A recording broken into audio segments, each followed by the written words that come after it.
त्याच चवीला कंटाळलेल्या खवय्यांसाठी उत्कृष्ट चवीची दररोज मेजवानी आपल्या सर्वांच्या आवडत्या सिंधुदुर्ग किनारा हॉटेलमध्ये। ठाण्यामध्ये 18 वर्षांपासून सुप्रसिद्ध असलेले सिंधुदुर्ग किनारा हॉटेल आता असलदे या गावात अगदी निसर्गरम्य ठिकाणी non AC, open AC family hall, AC बोटीत बसून जेवणाचा आनंद, प्रशस्त पार्किंग, स्वच्छ आणि प्रशस्त टॉयलेट, चहा, नाश्ता, जेवण यासह मालवणी त्याचबरोबर Mughlai, Chinese, tandoori, north Indian अशी भरपूर व्हरायटी। आजच भेट द्या आणि अनुभव घ्या एका अनोख्या निसर्गरम्य मेजवानीचा। हॉटेल सिंधुदुर्ग किनारा, मुंबई गोवा हायवे, असलदे पेट्रोल पंपाजवळ, असलदे। संपर्क 8624 85 94 49 आणि 8624 90 94 49। हॉटेल सिंधुदुर्ग किनारा।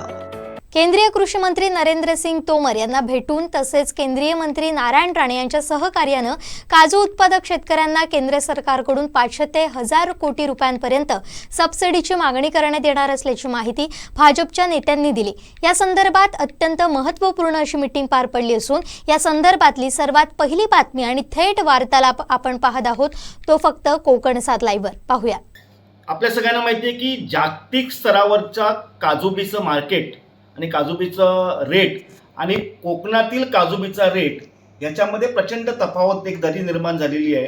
त्यामुळे ह्या कॉम्पिटिशनमध्ये आपल्या जिल्ह्यातल्या किंवा कोकणातल्या काजूबीचा दर दरवर्षी घसरत चालला जातो आणि याचा सगळ्यात मोठा तोटा जिल्ह्यातल्या कोकणातल्या शेतकऱ्याला त्याचा फटका बसतोय। आणि हा फटका बसायचा असेल इंटरनॅशनल मार्केटच्या काजूबीबरोबर आपल्याला जर मॅच व्हायचं असेल तर या काजूबीला किमान 15 ते 20 रुपयाची गोव्या सरकारच्या धर्तीवर सबसिडी देण्याची गरज आहे।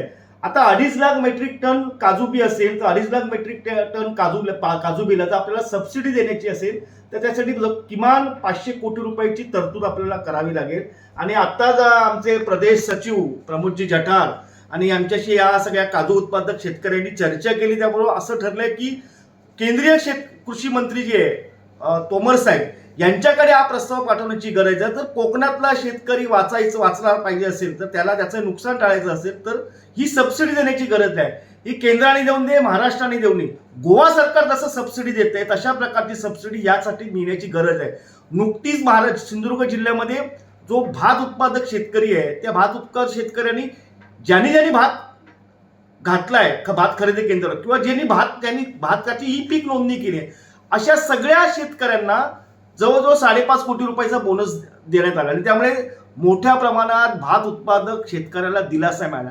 असा दिलासा याच धर्तीवर याच स्टाईलने आपण काजू उत्पादक शेतकऱ्यांना सुद्धा बोनस स्वरूपामध्ये समजा 15 ते 20 रुपये दिले तर या काजू उत्पादक शेतकऱ्याला मोठा फायदा होऊ शकतो। आणि अशा प्रकारे शासकीय यंत्रणेने यासाठी पुढे येण्याची गरज आहे। आमदार प्रमोद जठार या विषयाचा पाठपुरावा करणार आणि त्यांच्या नेतृत्वाखाली आम्ही लवकरच केंद्रीय कृषी मंत्री तोमर साहेब यांची आणि महाराष्ट्राचे उपमुख्यमंत्री देवेंद्रजी फडणवीस यांच्याकडे रवींद्र चव्हाण साहेबांच्या माध्यमातून आम्ही त्यांची भेट घेणार आहोत। माझं म्हणणं आहे की कुठल्याही शेतकऱ्याने आत्महत्या करेपर्यंत कुठल्याही सरकारने थांबता कामा नये। त्यामुळे आता कमर्शियल क्रॉप ज्याला म्हणतो किंवा कोकणातला शेतकरी आजपर्यंत जो तगून राहिला, म्हणजे त्याने कधीही कोणाकडे हात पसरला नाही किंवा कधी आत्महत्या केली नाही, तो फार काही कर्जबाजारी झाला नाही, याचं जर क्रेडिट कोणाला द्यायचं असेल तर मला वाटते त्या काजूच्या झाडाला द्यावं लागेल किंवा त्या काजू उत्पादनामुळे त्याला जे काही हातात येणारे पैसे होते ते त्याला पुरेसे येत होते, म्हणून त्याला कोणाकडे हात पसरण्याची गरज नाही। आज हा सगळा काजूचा शेतकरी जो आहे, हा काजू पिकवणारा शेतकरी संकटात आहे, कारण बाहेरून परदेशातनं येणारा काजू स्वस्त येतो आणि इथला शेतकरी अडचणीत येतो।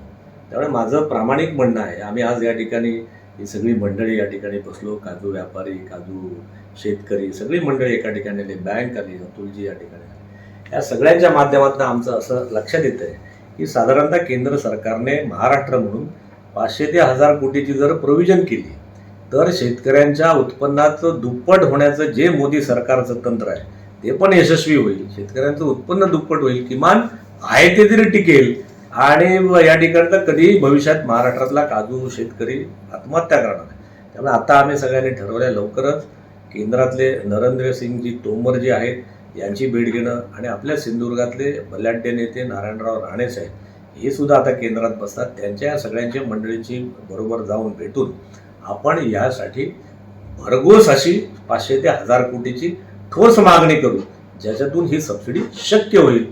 तर मला वाटते आपण आपल्या या ध्येयापर्यंत पोहोचू शकतो. कोऑपरेटिव्ह सेक्टर मार्फत ही जे काजू उत्पादक करणाऱ्यांची काजू खरेदी करण्यासाठी जिल्हा बँक असतील, विविध तालुका संघ असतील, पॅक्स असतील, यांच्या मार्फत ती खरेदी करावी.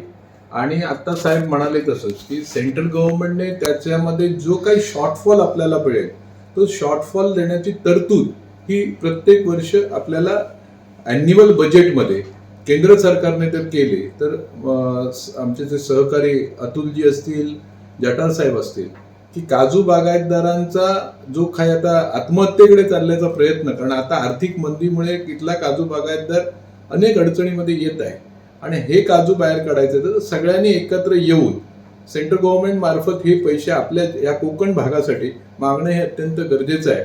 आदरणीय शरद पवार साहेबांची सुद्धा मदत ह्याच्यामध्ये काय लागली, त्यांचा अभ्यास आहे आणि त्याच्यातून आपण त्यांच्यापर्यंत जाऊन कोकणातल्या पक्षाचा कुठलाही न करता सगळे आम्ही पुढारी जे आहोत कोकणातले हे एक संघ होऊन या क्रॅश क्रॉपला, काजूच्या ह्या कॅश क्रॉपला जी काय मदत करता येईल ते आम्ही सगळ्यांनी करण्याचं एक दिलाने आता ठरवलेलं आहे आणि त्याप्रमाणे पायलट अशी एक आत्ताची मीटिंग आमची ह्या कडेला झालेली आहे.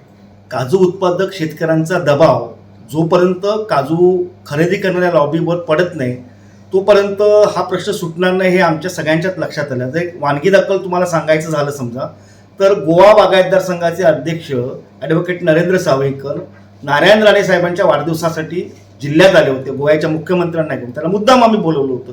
त्या दिवशी काजू बीचा दर होता 105 आणि त्याच्यानंतर पुढच्या 2 दिवसात काजू बीचा दर 130-135 रुपयावर गेला. म्हणजे जर प्रेशर आपण नीट वापरलं राजकीय प्रेशर तर हा जो काजू उत्पादक काजू खरेदी करणारा जो व्यापारी वर्ग आहे यांच्यावर प्रेशर किंवा कारखानदारांवर प्रेशर याचं येऊ शकतं आणि दराला चांगला भाव मिळू शकतो. आणि याला जर राज्य आणि केंद्र शासनाच्या पाठिंब्याची जोड मिळाली सबसिडीची तर 100% कोकणातील काजू उत्पादक शेतकरी खूप सुखी होईल. मला असं वाटतं की ही आजची सुरुवात आहे. लवकरच आम्ही केंद्रीय मंत्री नरेंद्रसिंग तोमर यांना भेटू. त्यासाठी राणेसाहेब असतील, पालकमंत्री रवींद्र चव्हाण साहेब यांचा खूप अभ्यास आहे. काजू बोंडीवर प्रक्रिया करणारा उद्योग ते या ठिकाणी सुरू करते. या सगळ्यांची मदत घेऊन लवकरात लवकर आम्ही या विषयावरचा तोडगा काढू. धन्यवाद. आमचे दिवसभरातले सर्व अपडेट्स, ताज्या घडामोडी आणि थेट लाईव्ह पाहण्यासाठी सबस्क्राईब करा, लाईक करा कोकणचं नंबर 1 महा चॅनल कोकण 7 लाईव्हचं YouTube चॅनल.